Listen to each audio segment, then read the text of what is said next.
abantu besilema mandithathe uthuba kuqala ndixolise athandekayo igama lenkosi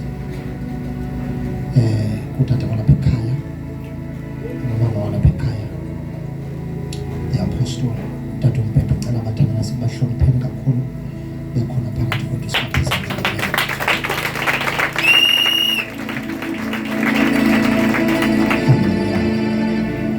Siyabulela kakhulu kuni bathandekayo ngoba niyenza possible sakwazi ukuhlangana. Amen. Ndiphazamiseka. Bekumama nalapha phambili. Mbeke nalapha phambili. Mahlala phambili.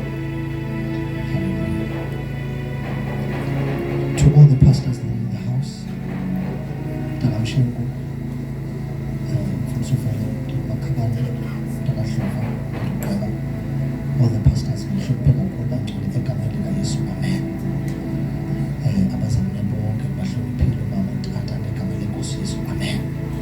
Hallelujah. Hallelujah. Ndazi noba nenzo tense atmosphere nenzo tense netopic namhlanje kodwa uThixo uzasinceda kakhulu. Amen. Hallelujah. Ndicela amaKorinto okuqala chapter number 6. Wathi yokuqala ibhala kuMpostoli Pawulos ebhalela ibandla laseKorinte. Isahluko ngo-6 ivesi iqala ku-9. Verse number 9. Anazi ukuba abangemalungisa abayi kulidla ilifa lobukumkani bukaThixo.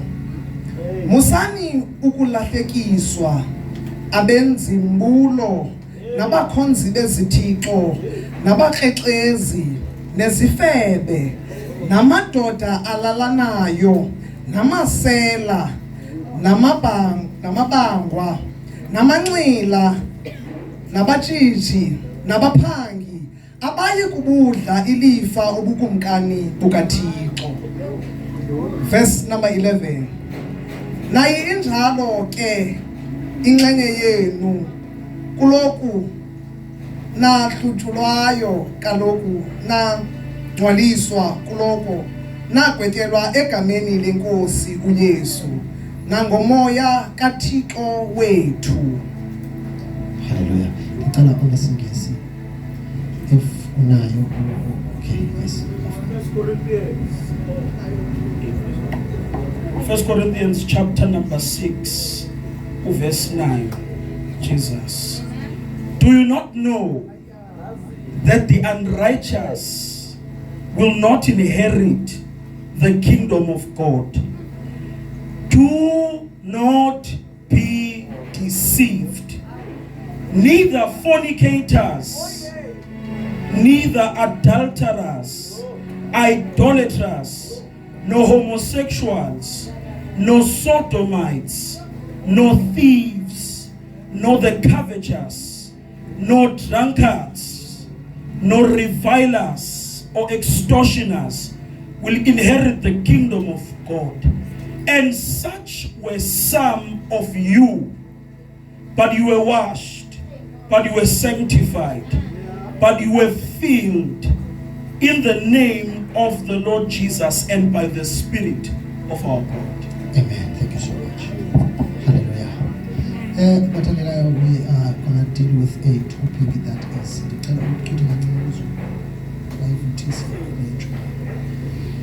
sizodila nokuba serious kakhulu. Itopic namhlanje ithi homosexuality and Christianity.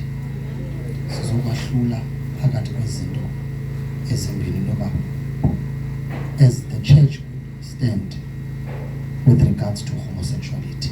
Amen. Amen. But before ndiqale ndiyacela ukubuza apha endlini ukho umuntu ongasenswanga apha ukhona phamsi sakhe. Bawulapha awusenswanga phamsi sakhe. Hallelujah. Bawulapha enkonzweni awusenswanga phamsi sakhe. So ngabalapha basensi. Amen. I was very specific in funding ngexesha xa when it comes to liberation conference strict kakhulu uba kuza abantu abasenziwe bodwa. Amen. Ukwenzela into yobana xa uyosibamba uthi ndisensiwe mna ndizobamba aba basenziweyo uba bathethe ngento endingayithandiyo. Ukwenzela uba ke ngoku nathi sixoxe phezu kwento esiyazi into yoba ukwazi usindiswa ungayithandi le nto siyithethayo. So that is why ke ndibuza loo nto leyo ukwenzela uba ukhawuleze uthathwe nemoto yamhlaza ikugoduse sixoxe thina maybe imicimbi yethu. Amen. We are dealing with a crucial topic. Uthi xa ujonge ilizwe lonke li-silent ngayo. Alikho silent kuba lifuna ukuthula, but li-silent because lenziwe uba malithule ngalo mba. Amen. And the church has grown so comfortable to live with the condition of homosexuality in the church. Hallelujah. Amen.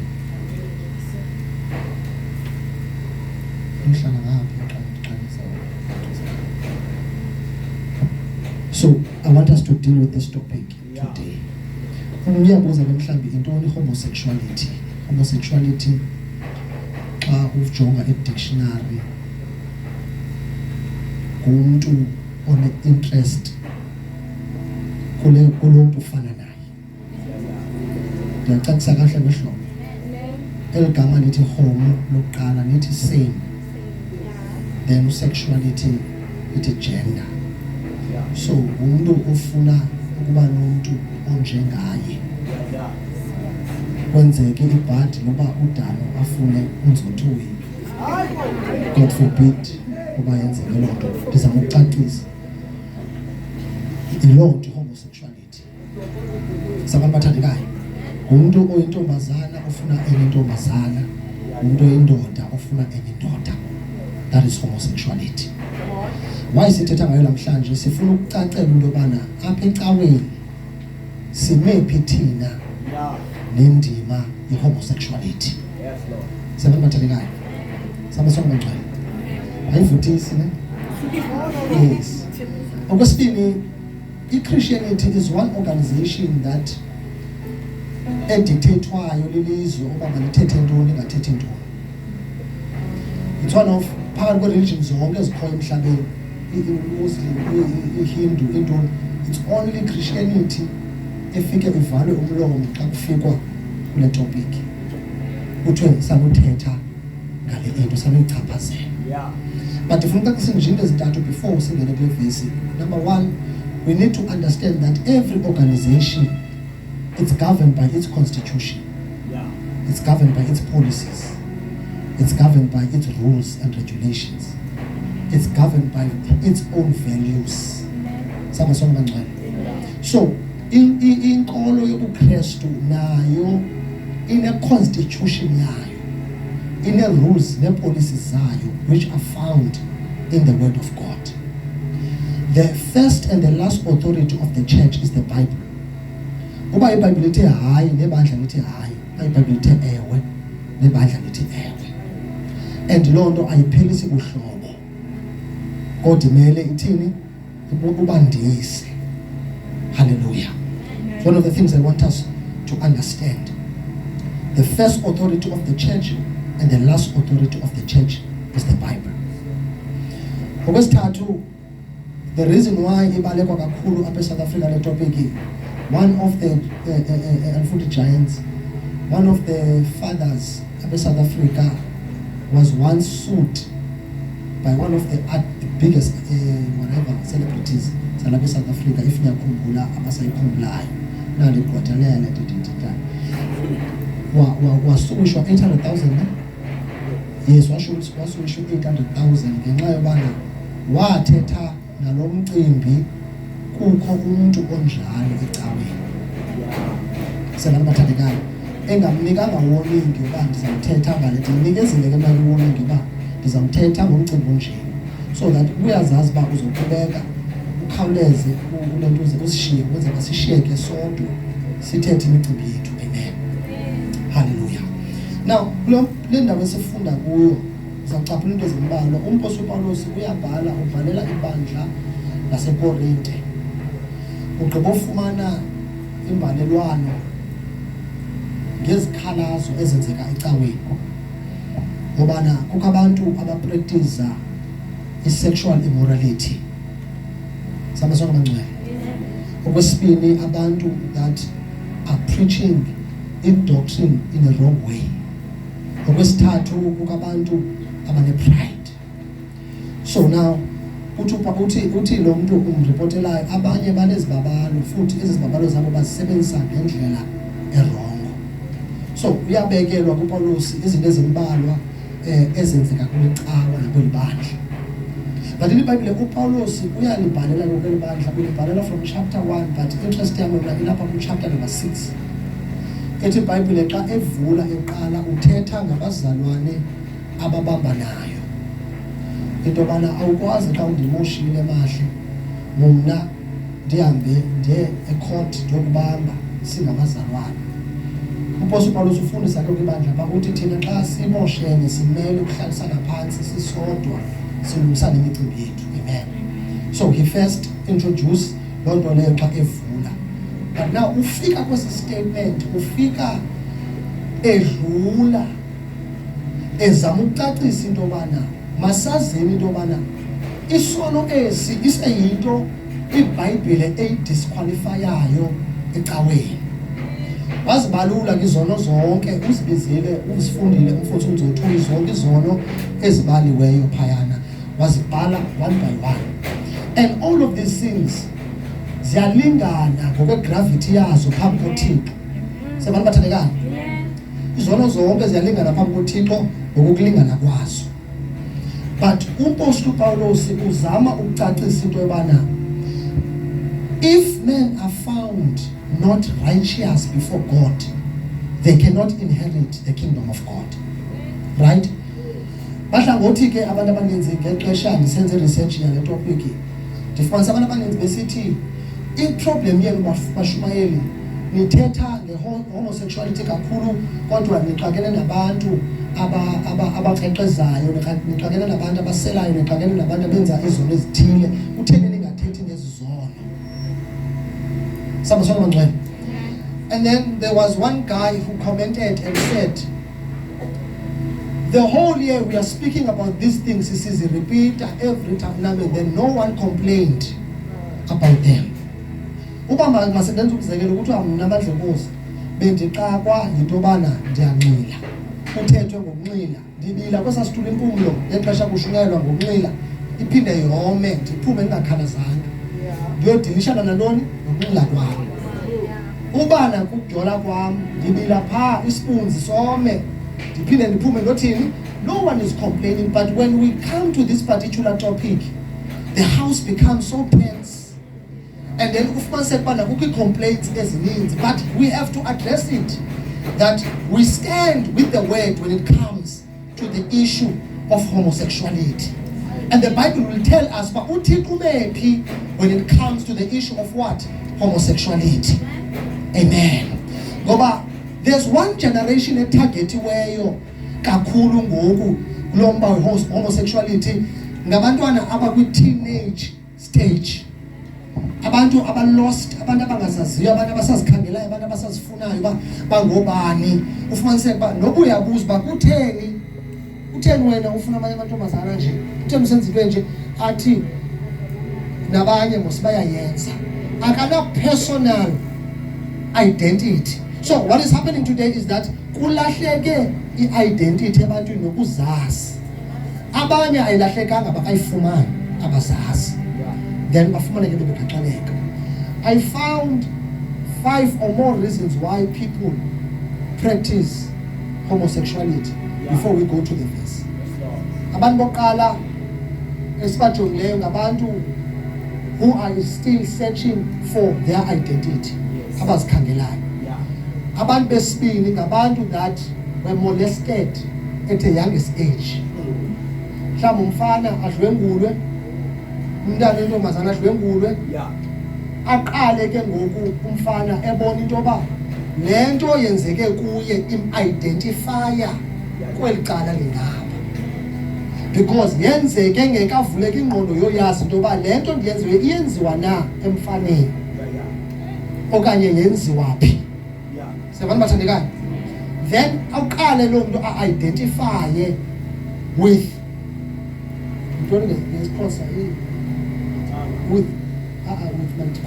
with ubugay mandikushe abe gay, right?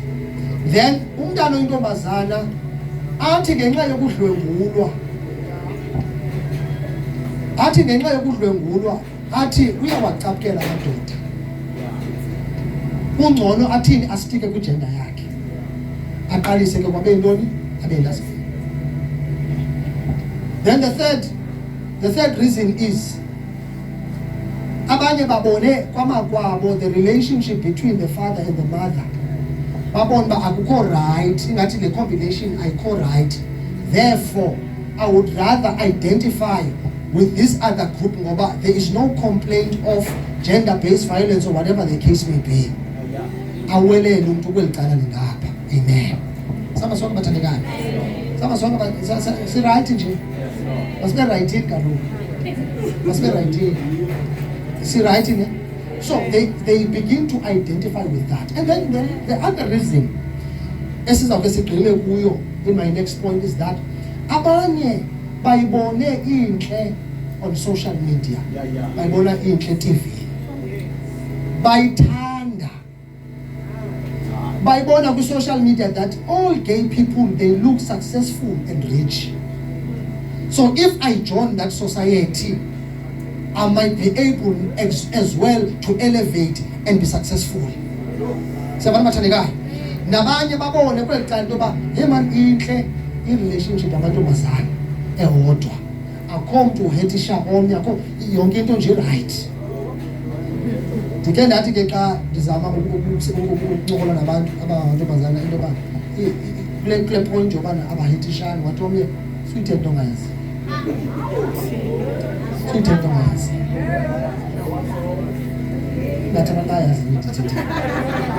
So with this point, people began to identify with the homosexuality. But the question is, according to the word of God, is this a normal practice and a lifestyle? If you read the book of Genesis, chapter 1 to chapter 2, izawuthi iBhayibhile uThixo wenza abantu ababini wasicule wenza indoda wathini ogqiba kwakube benza abantu ababini wabanika umyalelo, a command which is a must, wathi qhamani nithini nande. Now already this equation in the book of Genesis tells you that the only lifestyle when it comes to sexuality is that two people with different genders must come together. Sama sonke bangcwele. Okwesibini uThixo xa edala indalo izilwanyana uzidala into two pairs, male and what? And the female. And if this act was a normal act, even animals will be practicing it. If it was normal. If it was normal. If it was from God. Even animals will be what? Somebody Now the topic identity out of judgment. But we have families that are affected by this thing. Ekuseni mfundisi ndiqomele post and I'll be speaking about this. Ndibhalelwe ngomnye wabantwana bam athi so namhlanje uzothetha ngathi. Ne? Ndicela nibamele ndibuze uba kuba nina nitheni uthini nalento. Ndithi ke mna ke idaliwe uthi uThixo walidala ngabanje. Ndabuza ophi.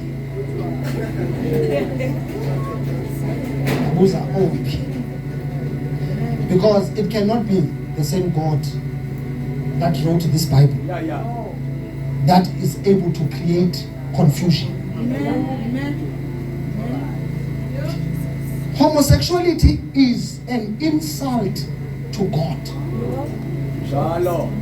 Ngoba the act of homosexuality, into okokuqala uThixo, he can create a mistake.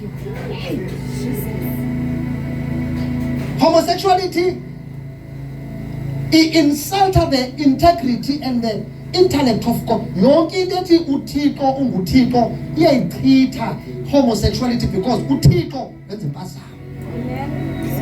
Wadidala ndindoda kodwa ngaphakathi ndingumfazi. Imagine such a magnitude of confusion. Uthi ukhonza uThixo ngoba uThixo ukudale wabanje, yet in his word he said, I created two people, male and a female. Yes. Then my comment was, why do you want to worship a God that misplaced ubomi bakho? Why are you so eager to come and pray and worship God? Okubhudileyo wena. To a point that ulwa nathi ofuna ukushumayela nokuhlabela sibe sisithi hlala phansi udulungu uzifumane. But ufuna uma phambili uzothi umkhulu uThixo okubhudileyo. Because your lifestyle is an announcement that God is a failure. He had failed to make you right.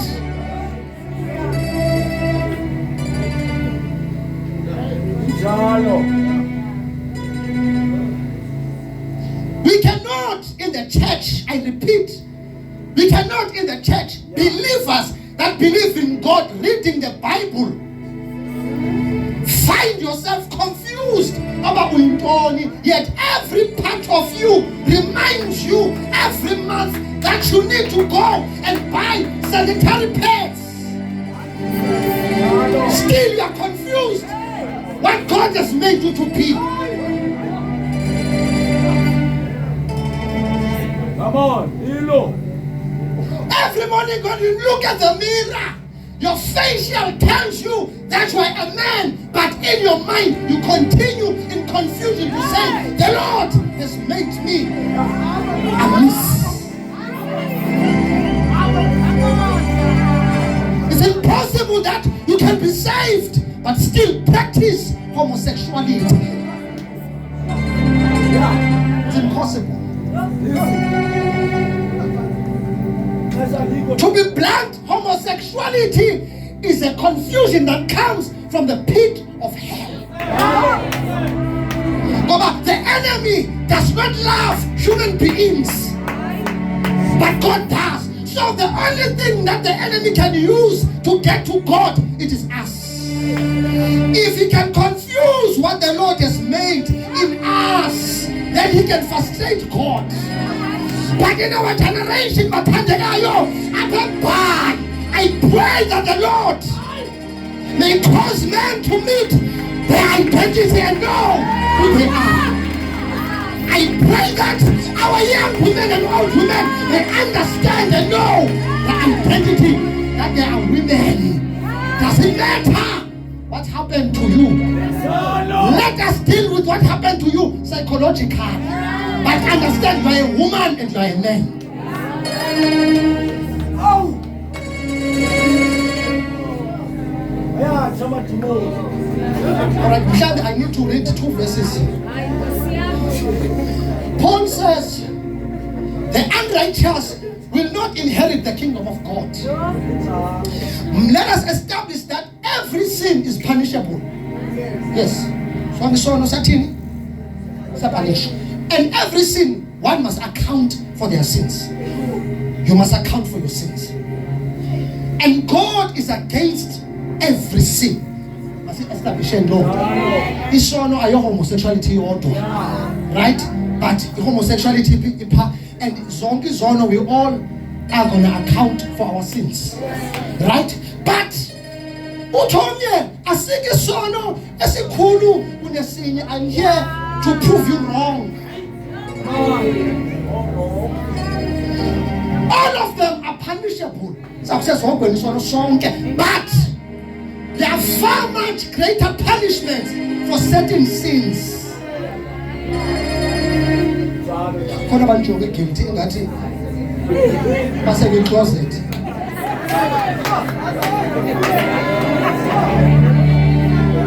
Awukaphuma kwi-closet ungabe saphuma.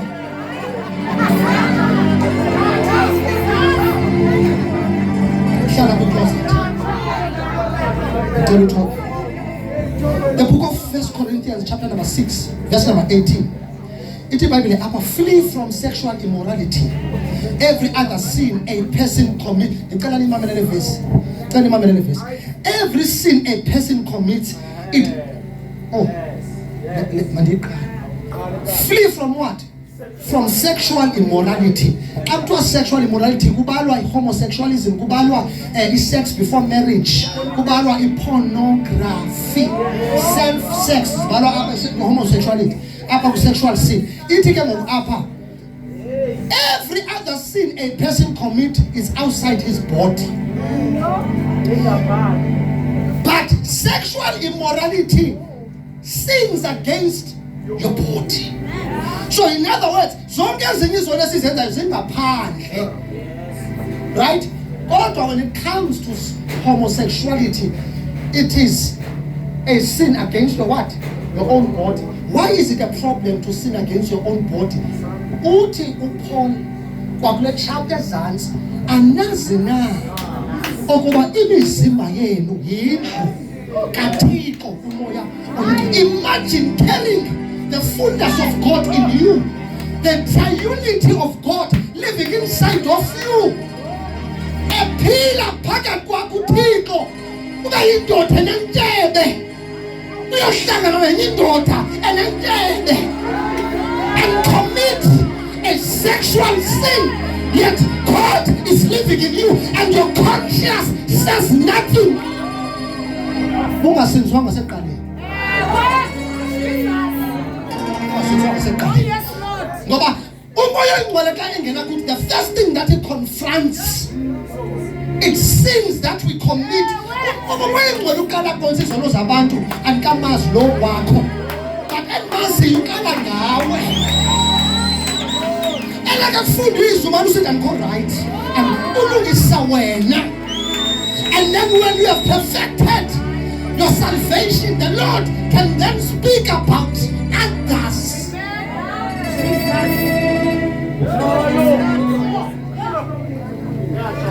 Matthew chapter number 12. Matthew chapter number 12. Tell us by this verse ngoba zanibuza ezinye homosexuals abaphandle ungakwazi uphendula uphiverse. Uphiverse. Abanye benu basazidinga xa beyolahla abantu babo. Yes, I am not preaching for free. I'm preaching that you may change. The church will be free from homosexuality. But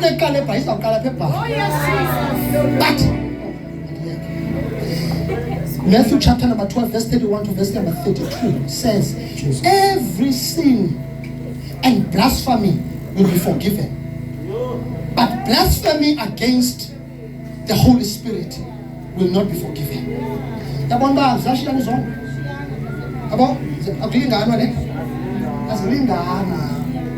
That is why when it comes to sexuality, in the bracket of sexuality, the Lord is so strict and vocal and loud about this particular part.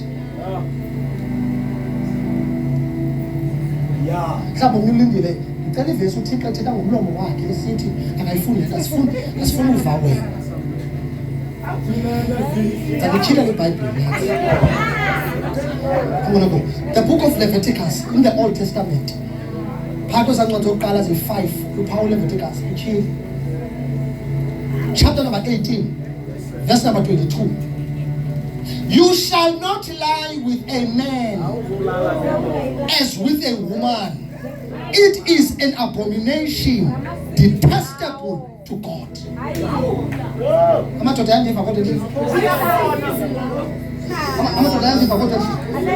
Because uyabona lento andifuni noba siyijoke kakhulu ne, because lo moya ugqibele uhleka nomfana ostraight ngomso ngothuka into yoba bendihleka naye kanti ubanjwe lo because this thing is very serious. It's very contagious.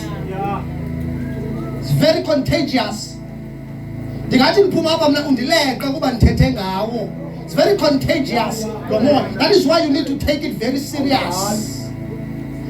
Uthi uThixo kungabikho mntu oyindoda ozawulala nenye indoda okungathuleli nomfazi. Uthi uThixo uthi ke ngokungamasikizi lawo. It's an abomination, a detestable act before the eyes of God. Sure. So already the Bible has given us in the book of Genesis chapter number 19. Bhala phansi another verse. Zanibasele fast. Ithi iBhayibhile kule chapter. uThixo uthumela izithunywa ezimbini eSodom. Sayazi iSodom? Sayazi iGomora? Uthumela izithunywa ezi-2 eSodom. Ithi iBhayibhile xa zifika dlala fondini ayivakale. Ithi iBhayibhile xa zifika egeyitini zidibane noLothe, uLothe azamkele. Zithi no sizayolalisa esikhweleni ngoba sithunyiwe uzojonga into yoba who is qualifying into yoba xa uThixo ehlisa umlilo apha asinde. We have come to survey iSodom. uThixo iSodom ifika kuye ilivumbe limdaka. Now we have come to survey it. Athi uLothe andizunivumela into yoba nilale esikhweleni, izani niyolala endlini yami. Abathandela baba laba yayivakala into ndithetha. Wabafaka endlini uLothe. Ithi iBhayibhile xa bafaka endlini bathe sebehleli ngaphakathi amadoda aseSodom onke. Ithi iBhayibhile kacacisa amadala namancinci aqondisa endlini kaLothe. Afika ayihanqa indlu kaLothe. Ivana ntsini. Athi Lothe sinike namadoda amabini angene apha okuba thina silale nawo. Uthi amadoda aseSodom hayi lapha kandinika yona chapter 19 njengoba mfundisi sinike lamadoda silale nawo. Waphuma uLothe wavala uqaba wanododa sisenzo sinesi sibi nifuna ukusenza ngamasikiza ntoni na nifuna ukwenza bathathekani. Uthi uLothe akungcono ndineentombi ezimbini. Lamantombi awazange sezawuthetha ngenyimini uba why are women always an escape for a threat that comes to a man. Thena amantombi elideli nje emfazwe zamadolo sezawuthetha ngenyimini ngaloo nto. Sike siyeke namhlanje. Uthi uLothe ndineentombi ezimbini khanithathe zona nenze nantoni nenifuna uyenza ngabo. A father declares these words about their daughter. Wathi kunaba nenza isikizi nilale nezithunywa obathandekayo. Uthi uLothe if iSodoma has to die, uThixo uyawuthatha isizathu ayitshabalalise yonke iSodoma. Ithi iBhayibhile wabacenga amadodema athi sinike asifuni izintombi kwasele kuzonakele kakhulu. And this is the same thing that is happening in the church. Siinboxwa ngamadoda nentshebe. Asikalele into enkulu. This is what is happening in the church today. That is what is happening in the church today. Uyibona indoda inxibile ukuthi ube nethemba noba noko le ndoda iyawuthatha intombi erayi kanti ifuna enye indoda. And you are in the list of his interests. Sishumayela nzima ngoba abanye kwiindawo esishumayela kuzo siyawazi asijongile njengoba sishumayela. The calamity that has befallen the church is that men consider men and women consider women. Nature has lost its course. Ilento abhalayo ethi indalo iyanqina. The only thing that is faithful to the word and the command of God is the creation. Men have lost their way.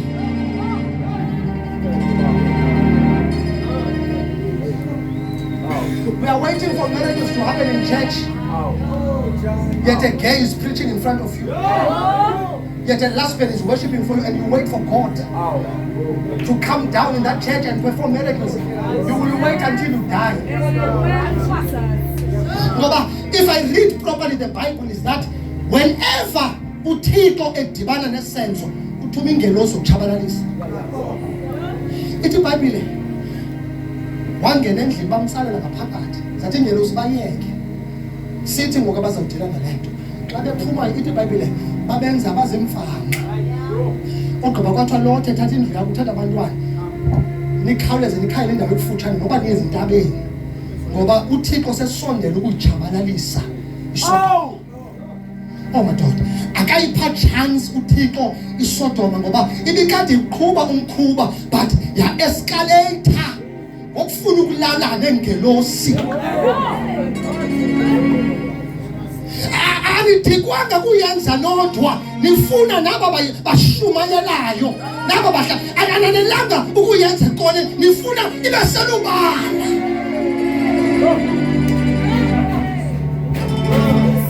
uThixo forgives isono that has happened passively.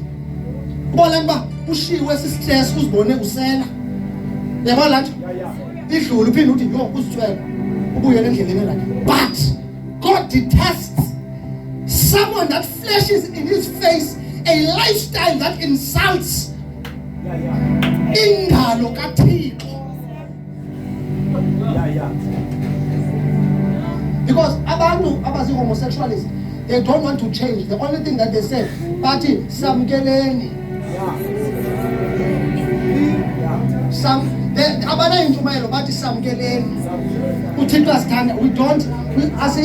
Asiyani lo uThixo andithanda. Kodwa isenzo esi siyamthuka uThixo. Amen. It's an insult in the eyes of God. I do not mind Mfundisi to have gays and lesbians sitting down there listening to the word until they change. But what I mind is for them to stand here. They can't.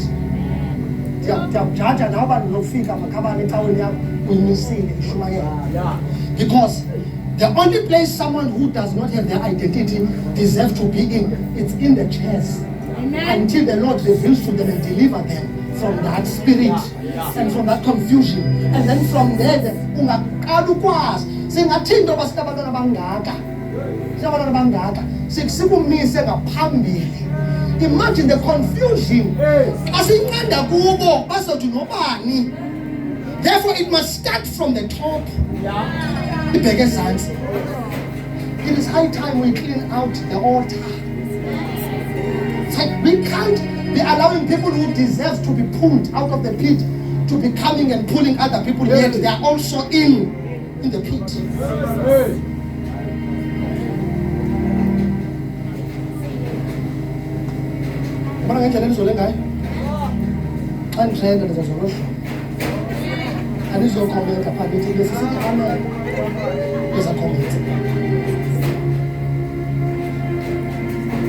Because the church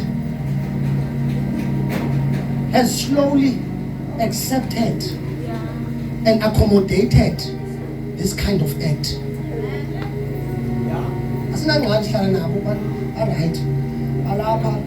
And one thing about people who are practicing homosexuality, they are so gifted.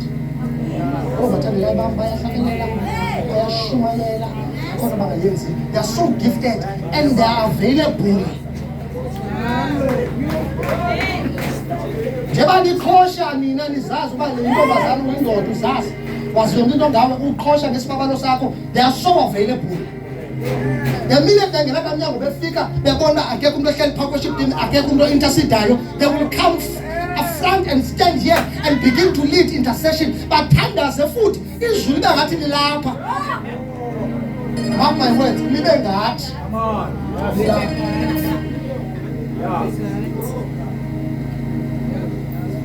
And we cannot be a confused church in this generation. Homosexuality is a confusion.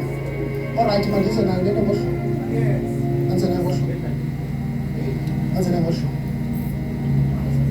uYesu uzama ukucacisa into without saying so many words.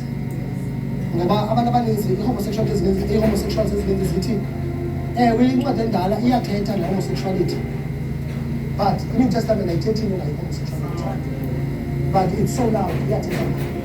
I want to read you verses apha eBhayibhileni. One of those verses in the book of Matthew chapter number 19 verse 4 to 5. They say, Bible I take, and number 2, eli gama lithi homosexuality lingene eBhayibhelini ngo-1974. Ngexesha kutranslatewa i-English versions zeBhayibhile. Bathi ke ngoku ingene le nto lethi ifakwa nini kuba nifuna ukudiscriminata i-homosexuals. Na umbuzo uthi, uba ndingakuthuma ngoku kwa-McDonald's, ndithi ama-order phaa uthetha ngesingesi sika-King James, ukhangela uba umuntu oza kuthengisela phaa uzayiva le nto uthethayo. So when iBhayibhile itranslatewa, it's not taken from one version to another version. Uba kuphume laa version ithi NIV, ne?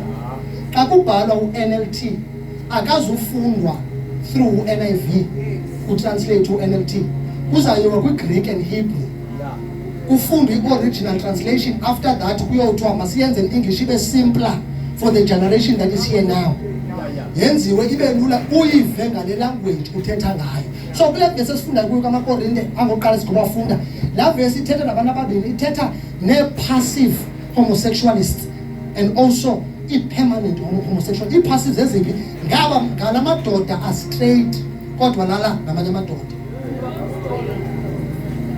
Ngoba kaloku one thing about i-homosexuals, they do not want kwecala ke ngokulentuza kwecala labafana abafuni abafana bathambileyo, abafuni abanye abathambileyo, bafuna amadoda amanyana aqinileyo. That's why they persuade amadoda aqinileyo, right? So kuthiwa aba zi-passive, kuthiwa but both of them they are judged the same way because they practice homosexuality. Sama sonke abangcwele, sama sonke abathandekayo. But kukhona into eyenzekileyo. Now ndifuna ungena kakhulu kwecala sizohlala phansi ngoku noba sebe-8 sheke kaphezulu. Hayi fundisi 10 past one. Mandingene nje kule ndawo iyi-1 ndivale ndaxolisa abathandekayo, ukhona undike late cha. Nantsi into siyatshile ngoku, nantsi into mamela ke ndicela siyimamele ke because this is cela siyimamele ndiyacela siyathetha kakhulu. This thing, the homosexuality, it is a propaganda. Nayazi laa nto kuthiwa propaganda, laa nto iplaniweyo into yoba masiyi-creatheni size nayo, right? In 1989, a guy called Marshall Kirk wrote a book ethi After the Ball, right? Xa uyifunda le ncwadi uzoyijonga nawe kwi-internet uzoyifumana le ncwadi. Qha ngoku bayayikhupha because of iyabonwa ngabanye abantu abazii-homosexuals. But okay, sitrentshiwe thina ukuze singene kule nto. So babhala incwadi kuba bebona uba i-Amerika lena ikhonza uThixo futhi izimisele ebuKrestwini. Bathi ke ngokubona ke asamkelekanga kwisociety, masenze indlela esawukwamkeleka ngayo kwisociety. Bathi masize nestrategy soba samkeleke kwisociety. Sama sonke abangcwele. Into yokuqala abayenzayo bathi into ezasincedisa masiqale si-desensitize the image of being a gay person. Yenze kanjani loo nto leyo? Uba ungumntu wakudala ngexesha igeneration esadlala kukhona umfana ekuthiwa nguSenzo noJason, ke niyakhumbula Ubuyaqaphela mfundisi wami, ikhisi yokuqala kaSenzo noJason yalothusa ilizwe lonke. Uba umuke nje ngishilo laxesha. Bathi iqhungu, ne? Aqoma, hayi, ngamasikizi adlala eTV. Hayi uba umuntu osithembi yani ngothuka nawe. Uba hayi uzangothuka ikhona ngawo. Nakhalela. Yothusa. Right? Umuntu othuka aqoma isikizi eli. Abanye bagxotha kodwa hayi ngabanye nerumini because kubona ntoni isikizi. Ne? Yothusa. Yaphinda kuvekela ndayo bahagana. Kanti yi-process yo-desensitize. Ii-senses abantu zise-high. But in order to bring them down into acceptance, manubabonisa lo mbono bade bawuqhele bawamkele phakathi kwabo. So as abantu bembuka generation babona thini hayibo bade babasezingubeni ngoba yi-2 akho mntu othukayo umuntu right seyitheni sebeyibukele well enough psychologically. In order for you to accept something into becoming a norm, it has to take 30 days in your vision uyibona ingene engqondweni ibe yinormality ude ulibala into yoba ikhona inyani engavezwayo ngapha kobubuxoki ndibubukeleyo. So the first thing that they said, let us desensitize this thing. Masimane sibabonisa uba le nto yinto engenzeka bazokothuka. Xa begqiba ukothuka baphinde bayibone imani bothusa until they slowly accept it. And nangoku waqala ngokuyemkela nawo le nto enzekayo. Bayibona uba yinto le enokwenzeka. Then they said the second thing that you must do is let us be in their faces. But sibabonisa into yobana the lifestyle brings money, the lifestyle brings success. Ubuyaqaphela eTV ayikho imoto engenamali eTV. Thenja uba xa kubukela ifilimu esifilimini it's either banxibisa abantu bazifashion ntontoni banxityiswa babe bahle uqomba unxiba nangapha kwam kutsho intombazana unxiba nangapha kwam because intoni banikwe. So bangena kwi-movie industry bathi here is a propaganda esiyiphushayo, will pay enough money for you to show this in your movies. Ila ncwadi ziyosifunda la ncwadi hayi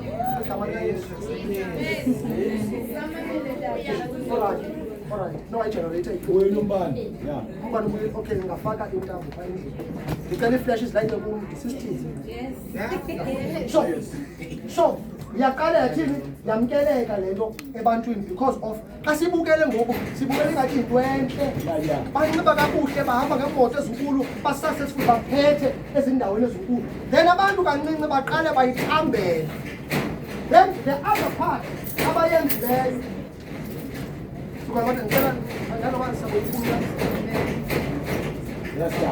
and the other thing abayenzileyo bathi masithathe i-celebrity zi-advertise le nto ye-gayism, the-homosexuality. I-celebrity ezininzi they became homosexual In that process. and then abanye bayibonisa ezinye i-celebrity zayibonisa into yoba athi omnye mhlawumbi oyi-celebrity athi mna ndincediswa ngubani oyi-gay. Yeah. Right? Ngoba kuthini ufakwa babantu in society. Ufakwa le lifestyle in society. Right? Akugqiba abanye bathi i-historians otata bakumzekelo ndenza umzekelo ukuthi mhlawumbi utata Madiba athi umuntu afika athi utata Madiba uyamngana kakhulu athi utata Madiba yile ntuza because akazukwazi uziphendulela right he's gone, he's not going to be able to arrest anyone okanye athina kusho akekho. So they use this process to make sure that they capture but ekugqibeleni we must convert straight men to become homosexuals. Yeah. So njengoba thina sikhangela imphefumulo ngoba isindiswe bona bakhangela abantu oba baguquke bangabiyo lento uThixo that intended ngexesha edala umuntu. Because if this thing was normal, if it was normal, bekungazuthi okay, let's use logic. There's a logic. There's a logic nyani. Give me 2 minutes. There's a logic. If le nto ibiyinyani ibe right isuka kuThixo akhabani bezingazuthi iigay ezimbini zitshatile right? Siyatshata umsikomi, and according to the constitution, uba bangafika kum njeba ndinencwadi yaseHome Affairs bathi sitshatise ndale, ndiyakwazi ubanjwa. Yebo? Umthetho lo bazifike kum zathi sifundise sitshatise. Ndithi mna andizukwazi because of me nje. They can arrest me because I am not. The constitution of Mchato is not a church constitution. It's a South African constitution. So you have to practice it. Oh yes, not to learn, right? So, ukuba ibe normal, bebengazuthi abantu abayi-2 abatshate abangamadoda xa kufuneke bebe nomntana baphinde bophule umthetho kaThixo bayocommit adultery. Ngoba into abayenzayo uthunyelwa omnye kuthiwa yangapha yokhala abantu ababhinqile ngoba bayazi into yoba when the process of making a child needs to happen, we need to go to different genders. Buyela kwindalo. Xa befuna inzala babuyela kwindalo. Then after inzala xa ifikile baphinde bathini odlalela hlobo. But if it was normal, bekusuppose into yoba ngona idibene iyenzeka lento. But because you are living in a disobedience, isono sizale esinye isono. Esinye isono sithini sizale esinye isono. So uqale ngojikela indlela kaThixo, then ukujikela indlela kaThixo waza kwi-adultery. I-adultery yazala i-disobedience. Sethi uba ziyalandelelisana ezi zinto. Because we want to live outside the purpose of God and the word of God. But xa ndivala inantsi ivesi yokugqibela kutshata kuvesi number 11 endaba esifunda kuyo. Ithi iBhayibhile ephayana njengoba abanye benu babe njalo. Ndicela siyibambe le vesi. Uthi uPaulus njengoba abanye benu phakathi kwenu babe njalo kodwa bahlangulwa. Ithi kwisiNgesi, as others were like that amongst you, but they were justified and sanctified. What does this mean? It means that lento sowuzifake kuyo can be reversed. Lento sowuzifake kuyo usungaphinda uphume kuyo. Homosexuality does not have permanence when God is involved. When you have Christ in your life, homosexuality cannot be your last point of contact with God. Uba uThixo khona in the Bible, you can still be justified and you can still be sanctified. Therefore, uyakwazi ukujika kwasisimo kwasekuqaleni sisimo was not created for you. Ndizomemeza ebusuku ngolwesine. Ndizomemeza ebusuku ngolwesine. Noba ubufihlakele ubungasivezi, there is an announcement for you. There is sanctification and there is justification.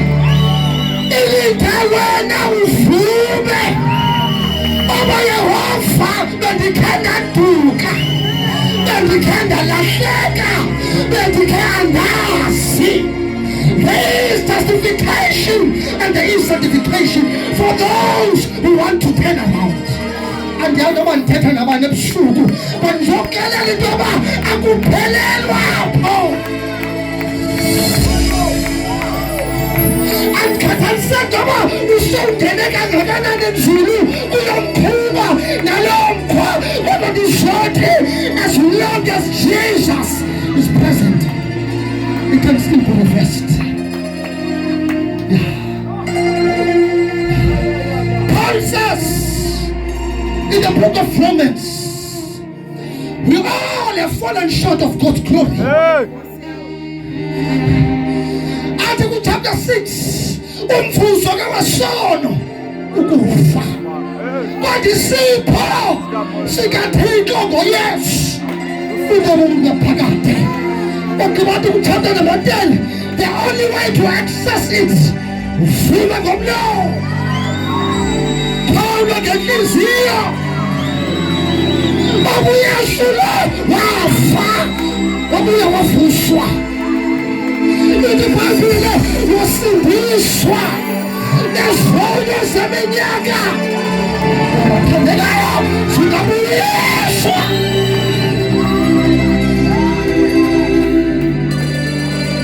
I am here to call out the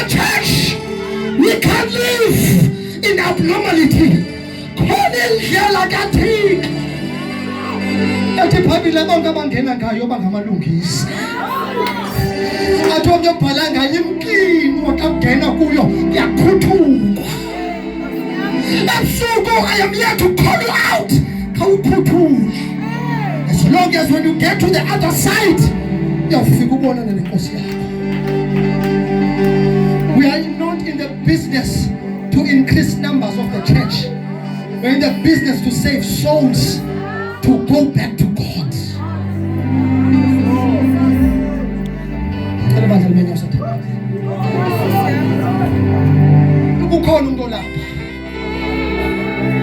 I know this is the toughest altar call I can make. But you call him but kudala ngizama